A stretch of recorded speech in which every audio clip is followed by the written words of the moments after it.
You're listening to Crossing the Axis, the podcast that explores the commercial side of film production, with your host, James Keblas.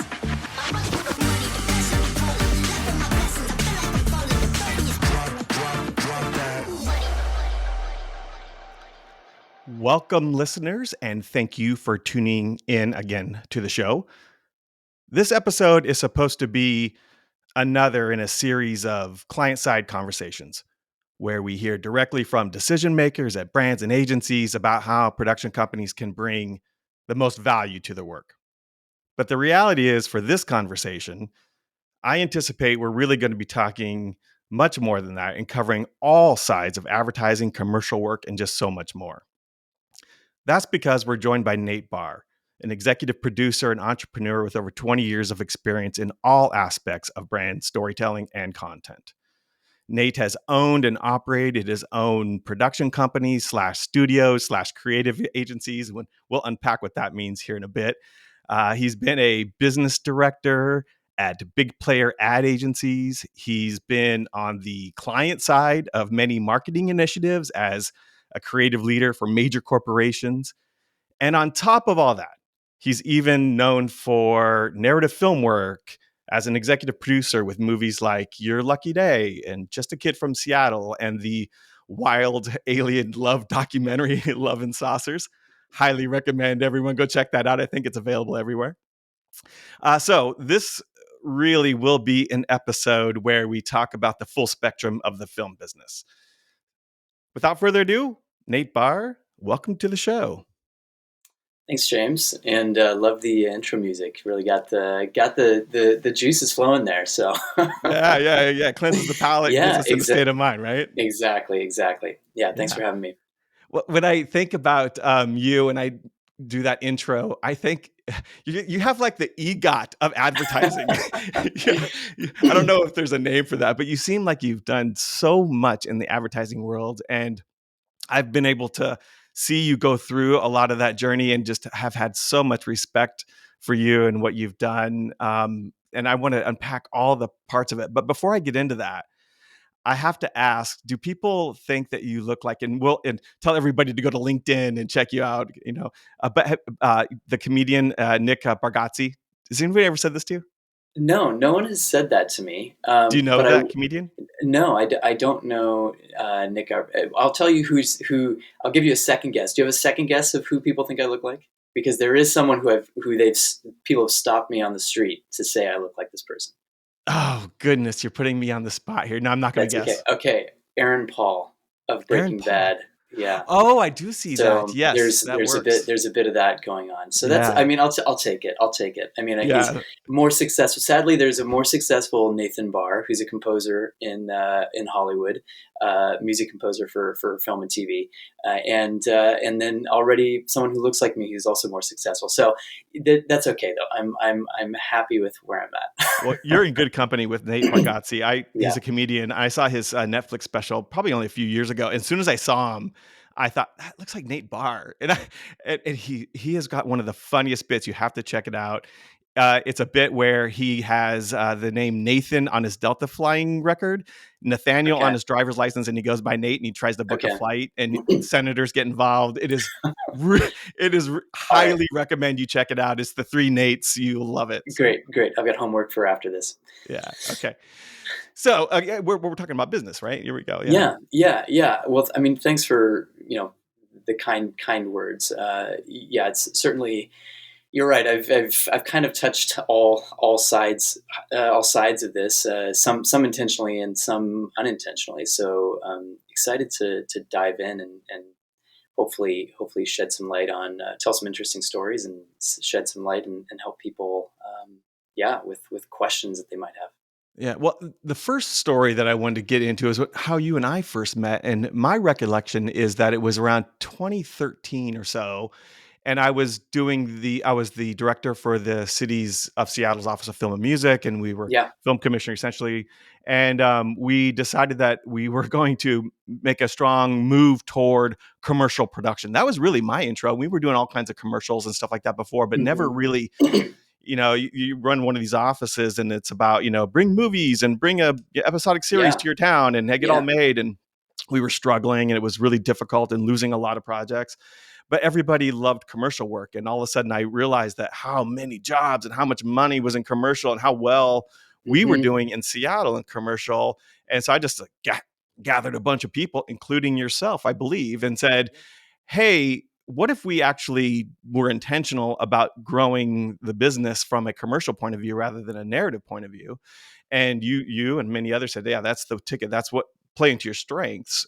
And we invented the Commercialized Seattle campaign, which was monumentally successful. I mean, we scored a bunch of big productions, spent all the incentive money, which meant we brought in a lot of jobs and money. And the New York Times wrote about it on the, Oh, wow. Okay. yeah, there was a front page of their business section. It was Hmm. creativity online's down. I mean, it was, the Yeah. reason I say it was so successful is because you helped inform that. It was just like, you were there. You were just so honest and direct about what we needed to do. And it gave great clarity. And that's how I think of you. I think of you as one of these people who's just got real clear intention and just goes after it. I admire your adventurous spirit and your risk taking. And is that Yeah. where you remember us meeting?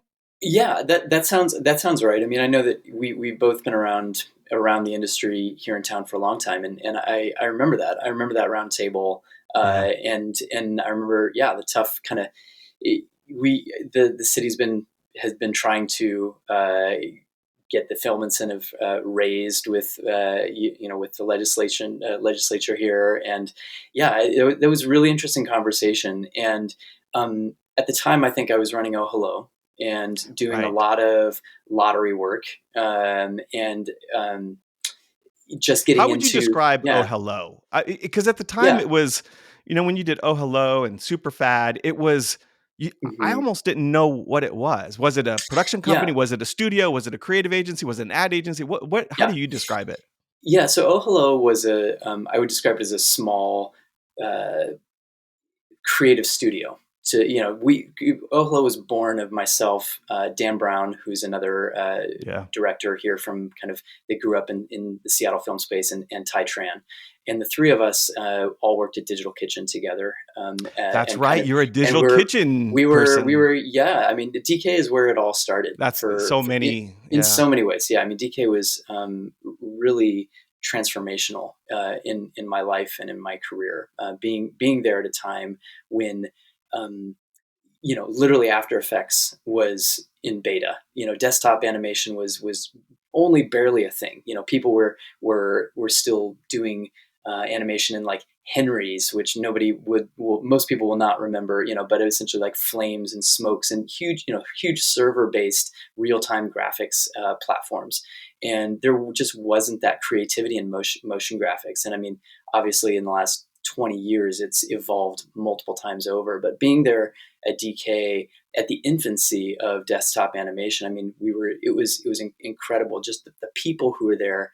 I mean, Paul Matthias was Yeah. really just A visionary legend. leader. Yeah. He was a legend, and I mean, he saw this. I mean, from as a business opportunity, he had an ad agency, a small ad agency, actually, before he pivoted his business more toward. He saw this opportunity for motion graphics and design, and there was that moment where there's an opportunity to really be one of the first to market doing that kind of work. But I mean, the people that were there, Andre Stringer, Vince Haycock, Danny Yant. I'm sure I'm forgetting other Rama Allen. These guys are now huge in the main title industry, Hmm. and ECDs at like the Mill, and just industry titans and leaders. And so I mean, I started there. Believe it or not, when I was like 19 years old, so I was very, very young, and just I kind of fell into And this. what role did you fall into? I came on as a production assistant, Yeah. and I just was, to be honest, I was going to community college and was a little bit lost. I didn't know what I wanted to do, but I didn't really want to be in school. I went for about a year and a half, and then was like, this isn't the thing for me right now. And uh, I'll get this good story here is I was actually working at Best Buy retail, and Rob Sanborn, who you probably know, also long time industry vet here, Yeah. executive producer. He came in and I sold him a camcorder and a TV and a whole bunch of stuff, and Oh. we just immediately clicked. And I mean, I got to give him the credit for he was like, you shouldn't be here, and we're hiring a PA at Digital Kitchen. You should come and interview for the job. And 2 weeks later, I was there. Oh, And that's funny. so yeah, I mean, that life is funny that way. That it does give you these opportunities, and you have to be jump in with both feet and just go for it. And I had forgotten that you were a Digital Kitchen mhm. alum, but it makes total Yeah. sense now that you would come from that. It fits with the character that I know you to Yeah. be. And God, there's going to be one of these days someone's going to do a family tree of Digital Kitchen Mhm. and all Oh yeah. of the people that have risen from it. I can't wait to All see the that when that studios happens. that have started from that, and Oh, so all the many. fantastic work. Yeah. Um, and so, but the thing about Digital Kitchen is that there was a culture, a fabric of the company that was just so singularly focused on the quality of narrative and creative storytelling and the craft, and not cutting any corners, and not going, the bar was so high for all of the work that was being done. And I mean, I can't stress how important that culture is, and how transformational that's been for me, for that to be really kind of settle in at the core of who I am and how I approach work as well. And that really has affected me for my entire career. So I do owe it all to to my time at DK to getting me kind of down the right path, and setting the foundation. And then, like like most people, when they're working for something like an agency like Digital Kitchen, Yeah. and they think, "Oh, I could do this myself and better. Why Yeah. am I doing it for Yeah. them when I should be doing Yeah. it?" Is that what happened Yeah. with you? Well, so what happened? I went to Superfad for about 4 years after DK, and was a producer there, and continued to just get better at my craft, and again work with Will Hyde, Yeah. and another team of incredible creatives. And um, after a few years there, I started to, being in my early 20s and early in my career, just 3 or 4 years is a long time to be anywhere. And so I started to kind of get the itch to, okay, well, what else, what else is out there? How can I continue to challenge myself? But that was the thing in Seattle. There was nothing. I think Seattle is probably a pretty typical regional market, in that there are some clients here. There are some big projects. There are some clients that have budgets, and clients that you aspire to have their work on your reel and all that. But it's the typical story. Clients that when they have money, they're going to go out of town, and the small projects will stay in town. So needless to say, there weren't a lot of studios doing kind of national level aspirational creative work. And so after, and I'd been at both of them. I'd been Yeah, at DK right. and I'd been at Superbad. So I was like, well, where do I go from here? And you know, right around that time, Dan and Ty were two young, really talented designers and designer animators, and they had left DK as well, and they had started putting together a reel, and doing freelancing, doing some work with T-Mobile, and so they reached out to me and they said, hey, what do you think about joining up with us, and let's start something. Yeah, exactly what you said, right? Like we can do this. We can cut out the overhead. We can make all the money ourselves. And I was like, yeah, hey, let's. Well, I mean, the advantage is I think I was 24, incredibly young and naive, and but also, I mean, it's a great time to go for it, right? Like I Mhm. was I think I was newly married, but no kids and very little, low risk. If it didn't work out, it didn't work out, and Yeah. regardless, it would be a learning opportunity. And so yeah, so Dan, Ty, and I jumped in and yeah, and started Oh Hello. Yeah. And then, okay, now where did you go after that? After Oh Hello? So we ran Oh Hello for about 5 years, and so at that point, between DK, Superfat, and Oh Hello, and the work, we talked about how did we define Oh Hello. Um, oh Hello was really, being that we were all DK alumni, and also had worked at Superfat. We'd always modeled after those type of studios, studios that were. I think design-driven production was probably a common descriptor at that time. I don't know if that's still used or not, but essentially, Hmm. design first, animation first. Really, the Poppy. yeah, Poppy and the this core skill set is more based in design and post production, and any filming or live action would be an element that would be captured to be incorporated into post. And Hmm. so we kind of modeled it in a similar way. We Dan was a really passionate, aspiring director.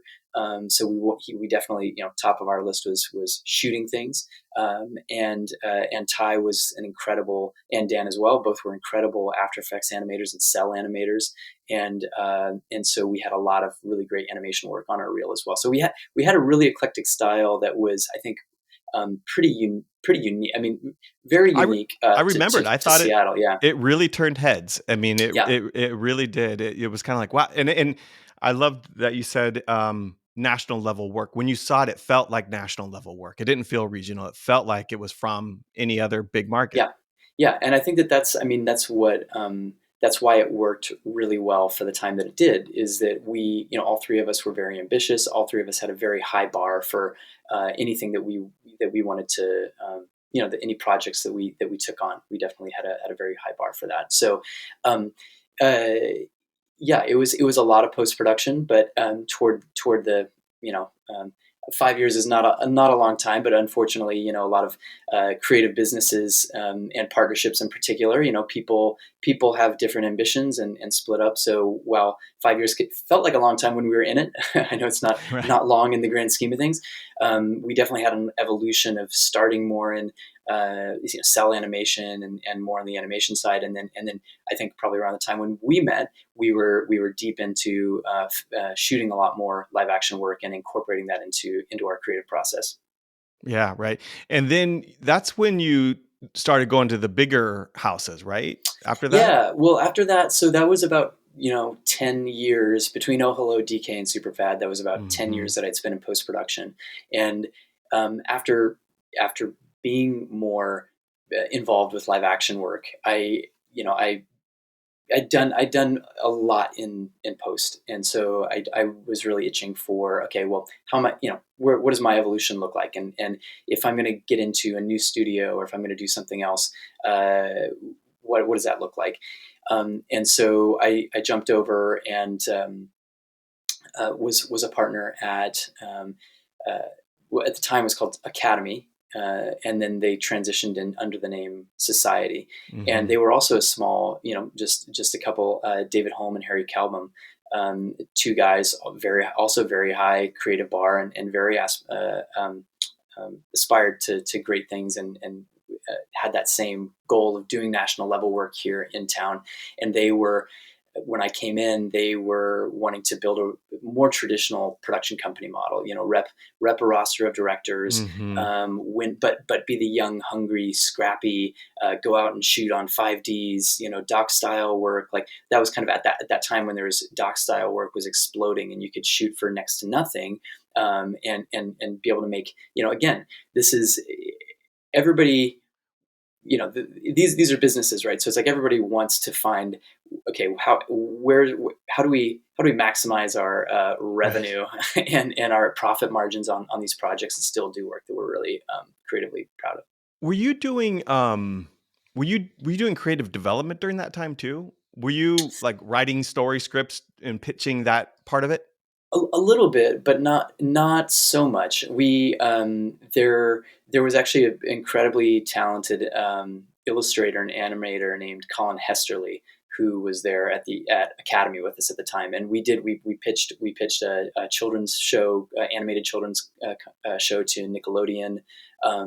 We um, I believe we were developing some short film concepts and stuff, but nothing, no original content that we were like selling as a, pitching down in Hollywood as as a feature or episodic or anything like that. We did have close ties with Lynn Shelton, and she was rest in peace, Lynn. She was definitely part of the society family. She was repped on the roster, and Megan Griffiths as well. We worked with Right. Megan, so we did have some connections to the indie world as we were kind of launching that business model. But that was And so that, I imagine that was a little bit of your entrance into the narrative stuff that you became an executive yep, producer somewhere yeah. around that time. I mean, Yeah, it right? was, yep, exactly. Megan Right. I mean, and Lynn and everyone. yeah. So there was a short stint at Academy. I was only there for about a year with those guys, and I really, I learned a lot in that year, kind of around that business model and repping directors, and I but I realized I wanted to go out and do it on my own, which is how then I launched Curator Pictures in 2014. So that was and that was my last. So that was the third production company that I was had ownership in, or that I helped found, and that was also a roster of directors and more of the traditional production company model as far as live action, going after live action work. Yeah. But yeah. I was gonna say, I want to make sure we come back to the topic of narrative versus commercial and how they live together in a business, because I have some feelings about Yeah. that and what I've seen work and what not work. But I want to come back to, I want to hear also where else you've gone, because you've Yeah. worked in the big agencies and big Yeah. brands now too, right? Yeah. You've had all of Yeah. that? Yeah. So after Curator,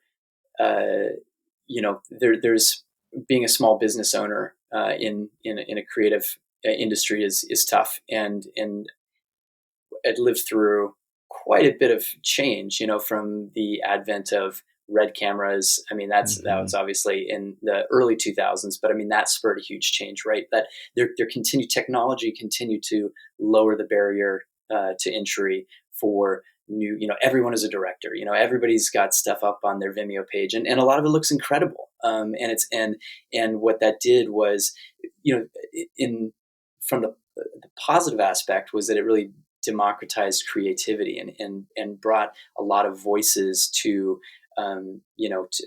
to the creative realm that might not have been there before. But what the negative is that it drove pricing. It was a race to the bottom, and that race to the bottom Right. continues to this day.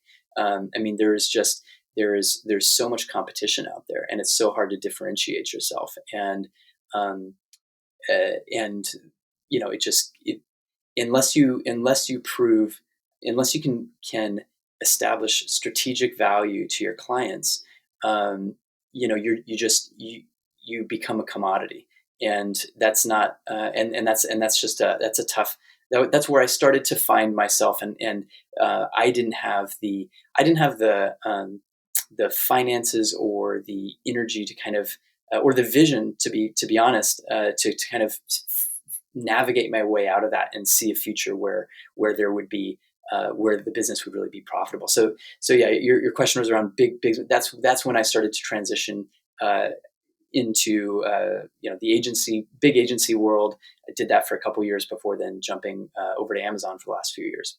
Yeah. Well, I want to, what you talked about just now about the strategic value, Hmm. that's not, that, I mean, that's kind of like my critical mission for this entire show, is how production companies can get better at figuring out how to do that. Because unless you do that, you are subject to the commodification of this whole thing. And but if you can figure it out, at least to some degree figure it out, you can start to build your way out of that. And I wonder if I'm so curious to to go from this career legacy of kind of going through the ropes and the struggles and the the glory and all that to realizing what's happening to you, and then being on the other side and seeing how the value that you currently did that open your eyes and all that kind of stuff. Like when you went over to Amazon for the past couple of years, and Yeah. did did you how did that influence your former self? Like what would you have told yourself Mhm. differently, and what would you say to somebody now? I mean, I would say, you can't, um, you can't force, you can't, whatever's going to happen is going to happen, I guess. And I think that going back to like that, that the importance on great, a great narrative and great creative, like, what was instilled in me all the way back at the beginning, Mm-hmm. that has been the through line throughout my entire career.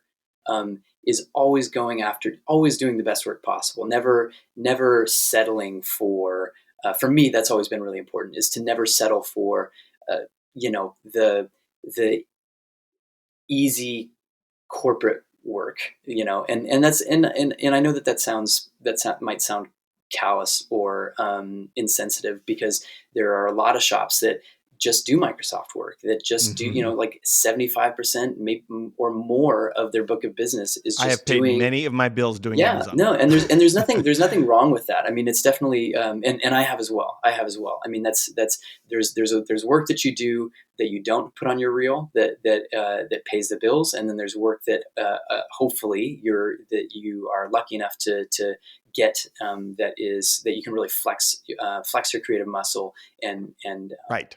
and use that to then sell forward and get more clients with. Um, so yeah, I can't.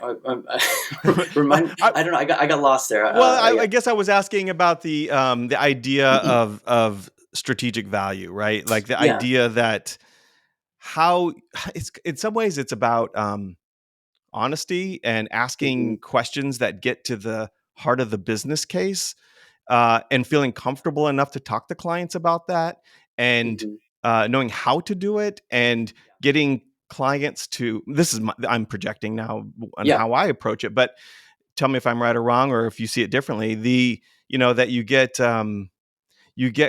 to disarm them. You got to disarm a Hmm. client and get them to reveal things that isn't in the RFI or whatever. They get Yeah. them to reveal things, and then you can start to find the that strategic value that I think you were talking about.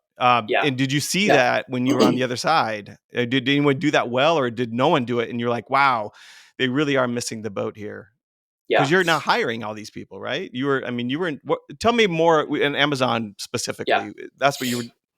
Yeah. So at Amazon, I came on to lead first party content. I'll give you give you the name, and then I'll explain a little bit more. First party content for Amazon Halo. And Amazon Halo was a health and wellness device, like a Fitbit kind of activity tracker that you'd wear on your wrist. But then it came with a companion app where you'd look at your activity score, your sleep score, and it also had some really incredible computer vision features in it as well. So you could, we were um, working toward features like, imagine it tracking you while you're working out and giving you feedback, and that type of thing. So there was some really cool things. There's a Verge article that kind of outlines a lot of what was coming. So you can you can read there if you want to get the full background. But when I came on, this was, Halo was, uh, they had just basically gotten the insight from customers that they really wanted content. We had a business development team that was going out and licensing third-party content from brands like, Orange Theory, workout content, and also written content as well. Like, think about Noom and articles in Noom that kind of help you build habits. Halo had a lot of that psychological kind of foundation as well about habit formation. And so when I came on, we were there was no studio. We were looking to define what the look and feel of Halo's first party fitness content, would be. So really quickly, within 45 days, we were, when I first came on, actually, I thought we were going to be filming one quarterly shoot and capture, I don't know, 50 workouts or something like that. And then I came on and there was, surprise extra budget that, and they said, well, let's just, we're going to have to build a catalog of content anyways. So let's get going. Let's build out a studio. So if you've been down to Pacific Grip and Lighting, which I'm sure you have, Yep. we took over the entire facility there. We worked with a fantastic production partner in IMI and Paul Phillinson there, and quickly ramped up a crew and kind of concepted a set design, built that out, cast trainers, and our very first, we're racing toward, literally, 45 days to do all of this. And our very first shoot day was with Russell Wilson. And so we couldn't, we had very little margin for error on that. And, but then that, once we started filming, we were on 5 days a week. We were filming content, and we filmed over 2,000 workouts in a year and a half, as well as tens of thousands of these kind of modular assets that would be used in a more kind of computer vision forward, more tech-driven format. So really cool. And also we developed original sleep content, like sleep stories, long format audio content to help people fall asleep, and social content. And so we built up. It went from about, I think, 12 crew, on 45 days in, and sadly, when Halo shut down a month or so ago, we had probably close to 50 people down at the studio. We had both stages. We had it was a pretty well-oiled machine. Just I remember seeing it around town, and I even got to be in on some of the customer focused stuff with advertising for a bit too. That was really fun. I was really bummed to see the whole thing shut down. I thought it was going in a very interesting direction. It definitely was. It's obviously Amazon and other tech companies. They make a lot of bets, and not all bets are going to pay off, and all bets have a runway, financial runway and timeline runway. And I think that's unfortunately when we were still trying to, find the right market fit with it. There were a few different iterations that we tried, and with the current economic climate, we just ran out of runway, and that's nothing that anyone did wrong. The content was fantastic. There was obviously a lot of really talented and genius engineering work going on behind the scenes. So, but to get back to your question around what my role there in hiring, and it was a little bit unique because it wasn't a marketing team. I was actually that's one of the things that drew me to the content to that role. We were part of product. That's part of the monthly membership. You're paying a monthly membership for the app for this content. And so getting to work with product managers and engineering, and then also working side by side with the UX and UI teams and brand design, and acting as a creative service for marketing and GTM. We really kind of were doing it all. It was a pretty unique situation within Amazon that we had. So we had, our main kind of production partner was IMI that helped us with a lot of that production service work.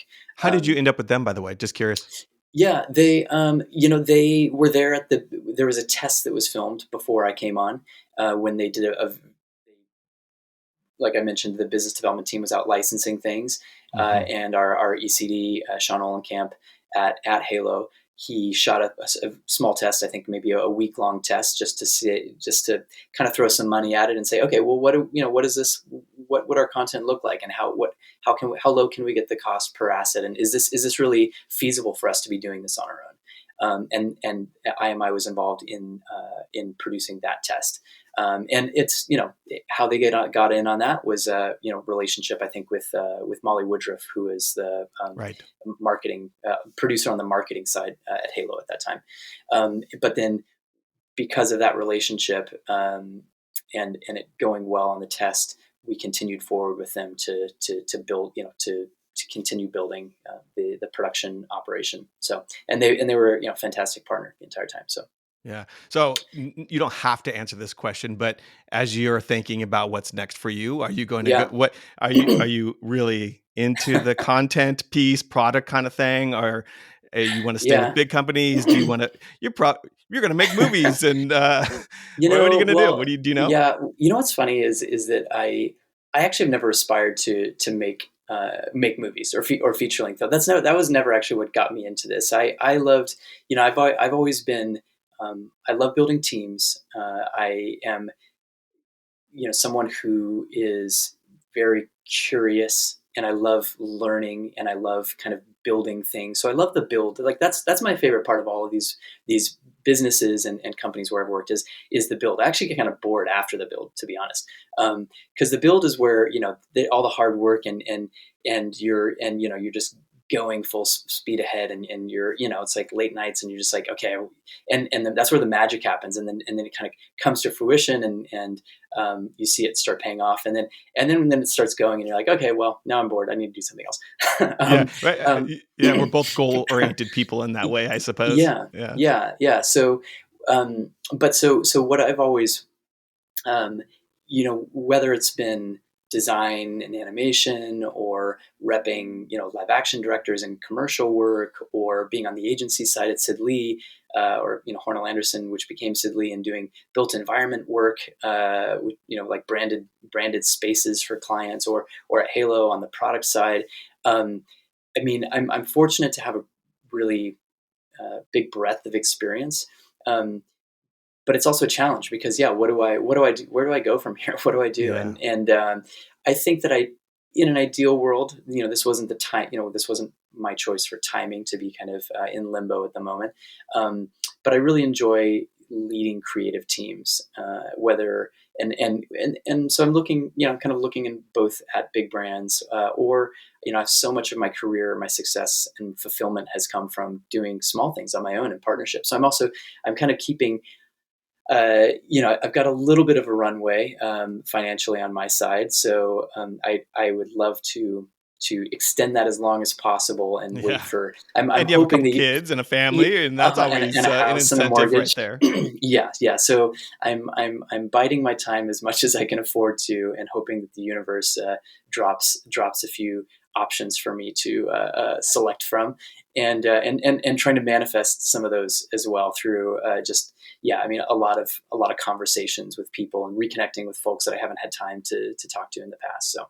Yeah. Well, I want to take this opportunity to talk about narrative and commercial together then, because that, you know, to put my cards on the table, I, man, I know so many fantastically creative, smart, entrepreneurial people that have tried to make movies and not had Hmm. success. I Hmm. know some that have, Yeah. but many that deserve it and just didn't get it because it's so hard.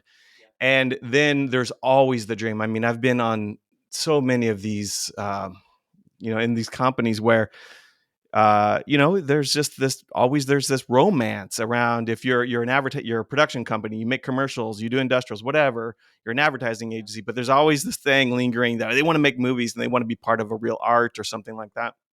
And there's always a dream that these worlds can live together in the same company. And Hmm. I have shared that dream as well, but in my years, I've come to the other side of it where I actually don't think they work well together. I think that I think that they actually fight each other. They take different parts of your brain and energy to make happen. I think that film, the long shot for films to be successful is so extraordinary that it's not a good business move. It takes a lot of effort to get investors to invest in it for a non-business purpose, you know, return, if Hmm. you're being honest about it. Hmm. And the other bigger part of it, though, that I believe is a conflict with running a commercial oriented. And by the way, I say, you know, this is the commercial side of film production as the name of the show and the mission of the show, and that's by design, because I get people coming up to me all the time. Hey, help me make my movie, introduce me to rich people or whatever like that. And I just kind of say, I don't know how to do that. I can't help you. And so I want to make it real clear, like we're only talking about the commercial side. We're not going to be talking about it unless we can have these kind of conversations where can they live together? Because the biggest issue I see is if you're running a client-oriented business, the hero in your work is the client. It should be Yeah, the client. absolutely. Has to be the client. And you have to come to terms with that. And Yeah. when you run a company that is building its own narrative side and it has scripts and is doing its own projects, I think you exercise a muscle that makes you the hero, that makes you the center of attention and not the client. And I think it's unconscious. Sometimes it may be conscious. I think it's subtle, but I think it's limiting to your client-based work. I think it's a distraction from that. So that I don't know. Do you agree with that? Do you disagree with it? Do you want to? I mean, you Yeah. could point to Yeah. examples. Caviar would be, Mhm. there's all kinds of people that have done it, but they're the exception, not the rule. Yeah, I actually do agree with that. I think that I would add to that that most great directors are um, they not for this to be taken the wrong way, but they're very uh, selfish and focused on their vision, and that's what makes them great directors, right? They have a very clear vision in their head, and they're very very unwilling to sacrifice that, and that is the opposite of creative service work. As soon as I mean, that's a lesson I learned early on. It's like at DK, we had some the true artists, right? I mean, the work was art, but as soon as you start getting paid for it, it is no longer art.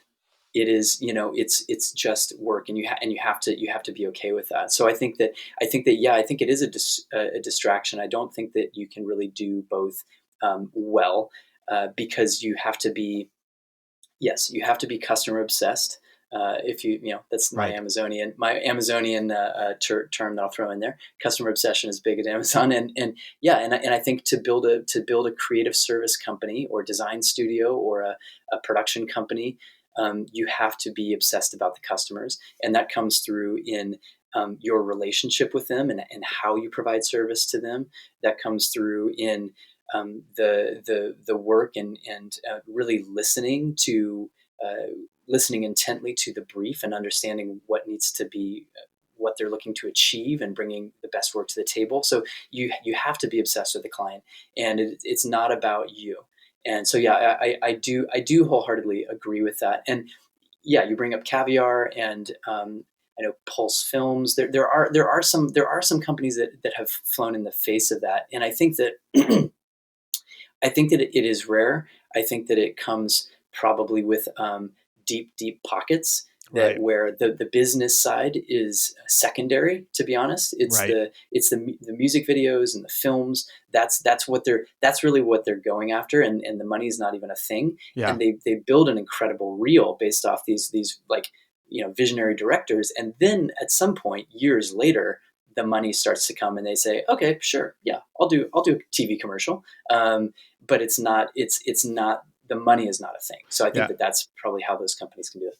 And none of the conversations I've never had a conversation where someone has said, a client, for instance, has said, I hired you because of the narrative work you've done. That doesn't, unless it's some exceptional director, huge name. But Hmm. outside of that, just based on the narrative work, that doesn't get clients. And so oftentimes you're like, well, we're doing narrative work because it's going to draw client attention because of this narrative, whatever creative writing chops that you have, or some other kind of skill and specialization you're bringing to your story that will work for the client side. And it doesn't. Clients have never said that's why I hired you ever. Well, I think you have to understand how the business model works. You sadly, as a production company for commercial work, you're at the end of the line.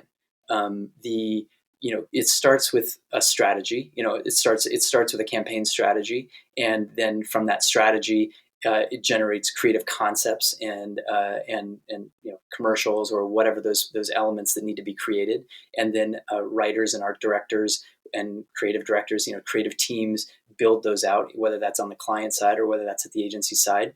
And then once they have those kind of sold through and worked through the entire pipeline, that process takes months and months, and sometimes things are scrapped and redone. I mean, that's where that strategic work, that's where all of those decisions are made. And then they're looking for a director, they're looking for a production company who can take their idea and say, this is a fantastic idea. You've spent months doing this. We love this, and here's how I can spin this and add my my unique twist to it, or here's what I will bring to my special sauce that I will add to it. But they're not typically looking at your work for the narrative. They're looking at it for your cinematography, kind of your eye, how your shot selection, editorial pacing, all of those things that make something feel unique in a commercial respect. And yeah, just how do you make, there's millions and millions of commercials out there. How do you make your work stand out and be unique? What is that craft, like what are you bringing to your craft there? And that's really how you stand out as a commercial director, is taking a story that's been written so many times and sold for so many products, and then but putting a spin on it that is uniquely you. So, and there's lots of ways to do that. Yeah, the solve that I take on this, because I never want to destroy anyone's creative dreams of making features or any kind of narrative film, documentary, whatever it is that might be outside of the regular client-based work. The solve that I've kind of arrived at is you should, as a company owner, create opportunities for your team or for you even to go off and make those things, and maybe even keep a spot for you in the company. Like you are guaranteed we will come back, maybe even supply some level of base salary for them to just have something to go forward. But you're creating space for them to go out, make their thing, or you go out and make your thing. You do it separate from the company. Yeah. And then you come back to the company and go on. And like that's the way I can see it working. But having it in one house, I just think is just too dangerous. Well, I know, so two stories on that. One is, as you know, World Famous had, I remember they had monthly assignments, right? Like there's that kind of an idea, right? Like everybody has to do something creative, and it's not a feature, but it's an opportunity to force some creative thinking, and yeah, maybe that's not going to directly lead to winning a client or work, or maybe it will. Maybe the client thinks that that's just a really creative way of thinking about things. It's just a fun thing, and that they like that from a company culture standpoint. They want to work with you because of that. So I think that's one thing that comes to mind. The other thing that directly is when I started Curator. I mean, my directors were not on staff. They were freelance, and I was out hunting work for them. But I gave all 5 of them $10,000 each at the beginning. I mean, I put $50,000 of my money when I started Curator, and I said, "Come back to me with short film ideas. I want to create. As we build this reel, and as we're starting to build commercial work, I also want us to have passion projects on the website as well that showcase our storytelling ability." And one of those became Love and Saucers, which is the feature that you talked about. It started as Brad finding this character through a weird podcast that he was listening to, and then going out, and we were going to shoot a short film with him. And then Brad called me after going out and filming and said, "You know what?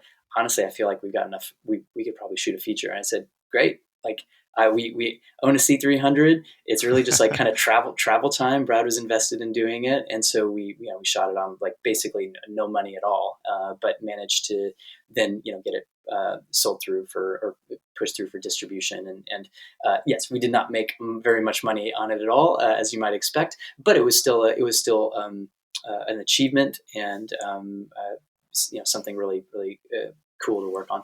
So when you were doing that, I don't know this. Was Curator also after client-based work? Yeah, we were working with agencies. We were You working were, direct to client. We're doing, kind of doing it all. Yeah. so let me ask you this then. If you're inviting this opportunity to make this narrative kind of non-client work, um, and then you find this great subject and you go to film it, the time, even though it didn't cost a lot of money, the Mhm. time and energy and focus it demanded, was that Yeah, there was was that not. a payoff? Was that a net gain for that same time and energy and focus could have been spent on business development or a client? Like, Yeah, is there a net loss or net gain from that experience for you? there's definitely an opportunity cost to doing it right, Hmm. even if it's not hard dollars necessarily, or even if it's very very low budget.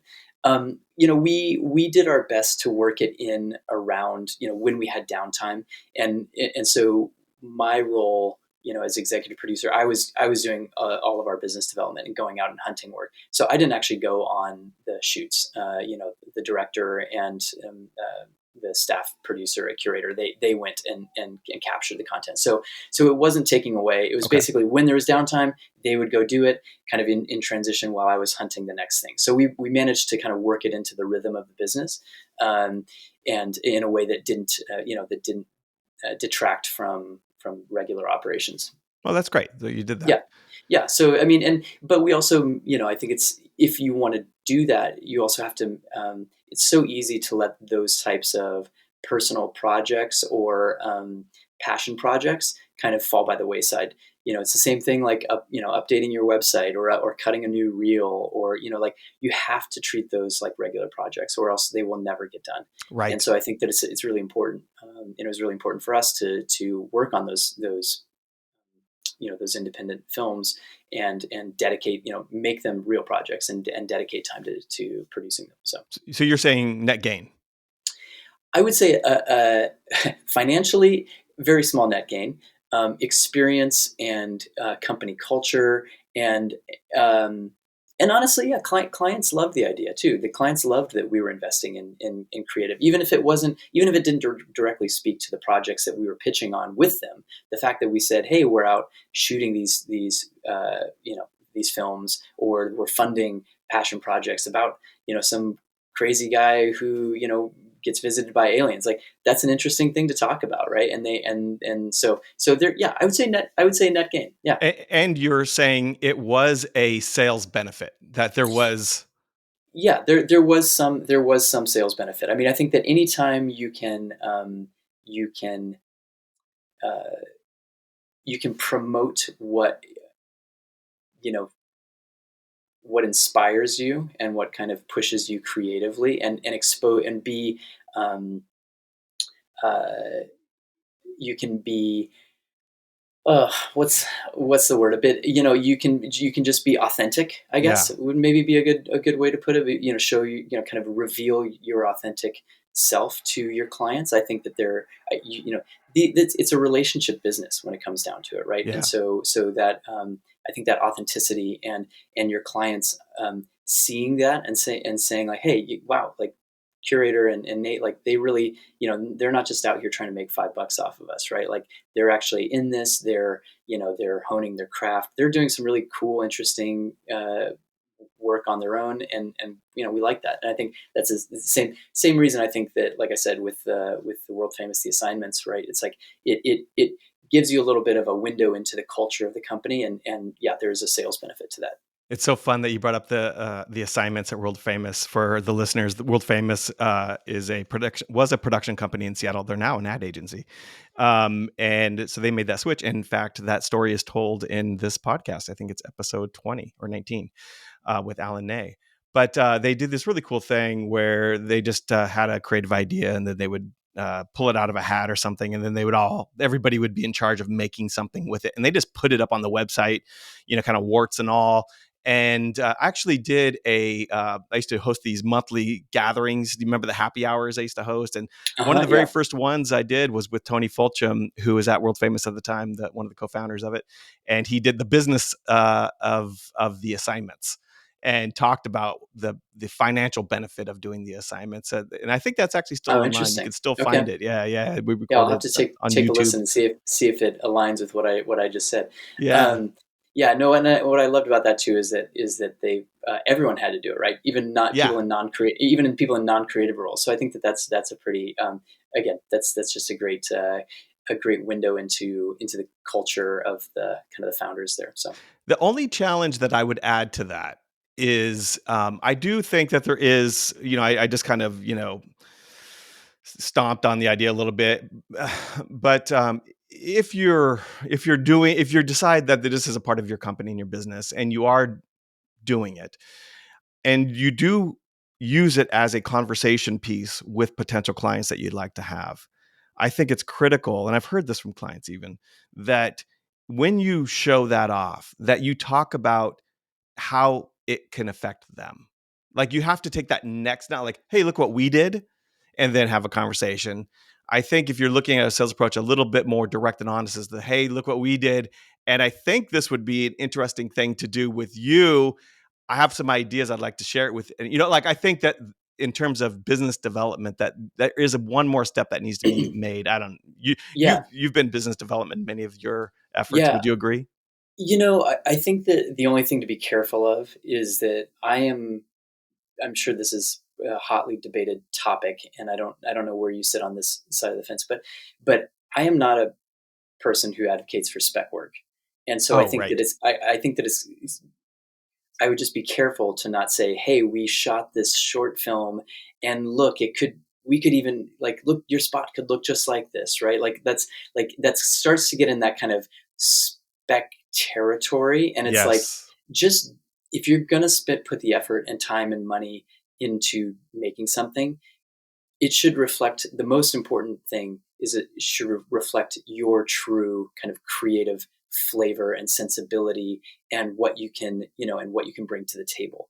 Don't try to wrap it up in a way that feels commercial, like that. I think that's a losing game to do that. I'm so glad you clarified that. Yes, I agree with you 100%. Not the suggestion of making something for the biz. You're making it for yourself. You're making it for the things Yeah. the reasons you Mhm. want to make it for.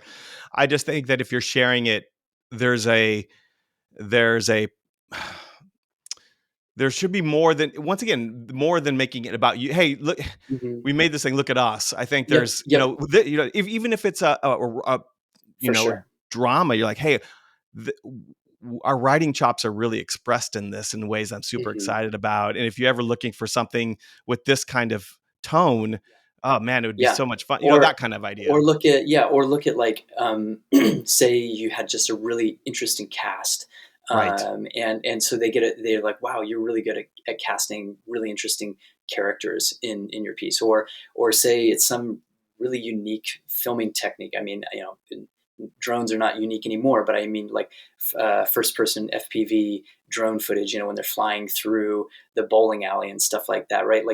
Or is there, again, it comes back to you should be, yeah, you could say, and then you take that and you go to Nike and say, hey, look, like the I think it's smart to make a connection if you're going Hmm. to show that work to a client, and also smart to be choosy, be very intentional about what clients you're even showing it to, right? Right. Know that you need to understand that your client might not care. They Yeah. might be Right. like, "Why are you even showing this to me? This has zero relevance to the project that we're talking about, and in fact is completely off-brand and is yeah, I you'd have had a better chance of getting work not showing that to me." But Right. Right. so I think that's important too. Is understanding your audience and understanding the relationship that you have with your client too, and knowing when they'll appreciate that kind of thing. So Yeah. Well, speaking of getting clients, I want to ask you one more question, and that is about how do production companies, break into a Amazon? So you have Amazon, and then you have I mean, there's so many worlds within Amazon or a Microsoft or anywhere else. You've worked with, T-Mobile.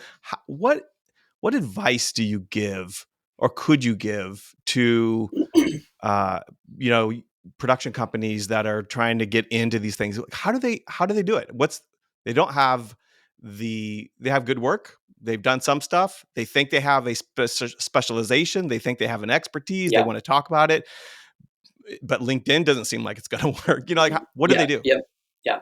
Well, if you sign up for my 1999 course, no, I'm just kidding. No, this will not surprise you to hear.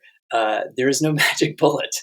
It takes a lot of effort on a lot of time, and it takes, quite frankly, it takes luck, and it takes being at the right place at the right time and having those conversations. What I will say is, there's a lot of things that you can't control, but what you can control is, I'm a firm believer in um, planting a lot of seeds and networking,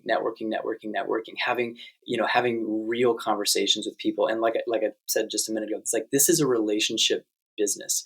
The reality is they can work with a lot of different production companies, and a lot of different creatives can provide a very, very similar product. And um, so they are going to be, you need to differentiate yourself through either your craft, or another way to differentiate yourself, your customer obsession and your customer service, and the your reputation, and your personal brand. I mean, I think that's how I have had a lot of success, because, um, quite frankly, I approach business relationships like personal relationships. I don't go into meetings saying, "Hey, here's my business card. What work do you have going on?" I keep in touch with people throughout the year and talk to them about, their personal life, if they've shared those details with me. And I try to come at it, be empathetic with them, with whatever I know is going on, at the Microsoft or Amazon, like layoffs or something like that. Basically, like, they're a human on the other side of it. And so creating those those connections, while it might not pay off immediately, those are the things that will stick around long term and will continue to bear fruit over time. Because that's the other thing about this industry, as you know, James, is people jump around a lot. And Right. one day they'll be at one agency, the next they'll be at another, they'll be across the country at another agency, they'll be client side, and whenever they're there, if they remember you as someone that they actually want to have a conversation with, they're much more apt to make an introduction for you, or think of you to send you a brief for something, or an RFP for something. So, focusing on the relationship, and yeah, it's not easy. Well, It really is not. It's not easy. especially in this day and age where email has been eroded. The impact of email has been eroded by spam bots, and LinkedIn doesn't seem like it's always the best place, and no one is doing networking events like they used to. And so Mhm. how you Yeah. get your work in front of people, how you get yourself in front of people, is increasingly challenged, Yeah, right? yeah. I will say, to pair with that, that relationship based approach, you do need to have that. That doesn't make up for, that doesn't excuse, or reduce the importance of having a very polished website, and having, showing in the work, because that first meeting that you're going to get with them, you're going to send them the email, you're going to send them a reel, you're going to send them a link to your website, you're going to send whatever you're going to send them. They need to see. And this is, when I look at reels for people, like, you need to see the craft in the work. You need that work that you show, to be memorable, and to catch them and say, okay, this person's got, they've got something different, or Hmm. they get it, right? Like, they are not just, it's not just a commodity creative place. Like, there is something special here. And you do need to showcase your ability, and then on top of that, um, be humble and be relationship. I mean, that's where I found success. So that would be the advice that I give, is um, have great work, or have polished work. Even if you don't have a deep, if you don't have a deep reel, a lot to show, pick the best work that you can, the work that you feel like really showcases who you are, and your strong suits. then and start planting those seeds and tend to your garden of sales, and and eventually they will bear fruit, and then you'll start to grow that, build that reel, and it's there's no the only shortcuts are getting lucky timing, or personal friends, or like that type of thing, like any business, right? Right, right.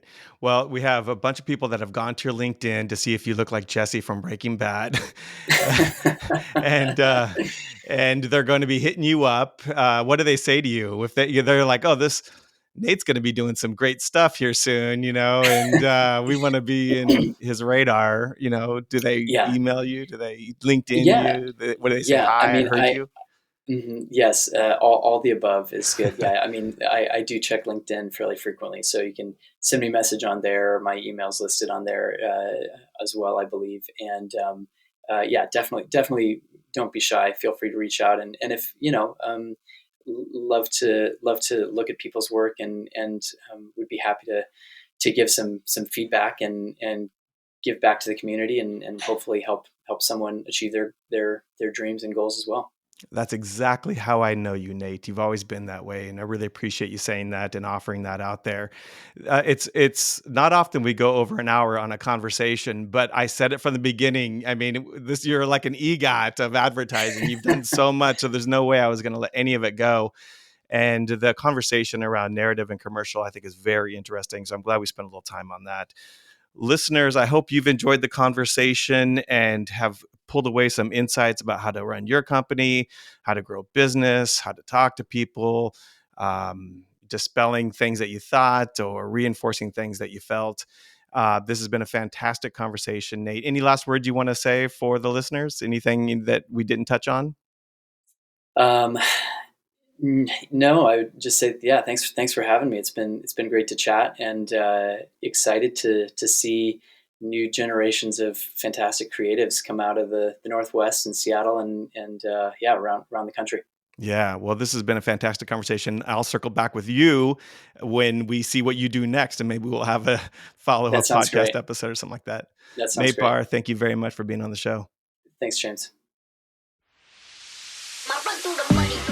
Thank you for listening to Crossing the Axis with James Keblas. If you're interested in joining the conversation or have a topic you'd like covered, please drop a note at keblas.com. That's KEBLAS.com.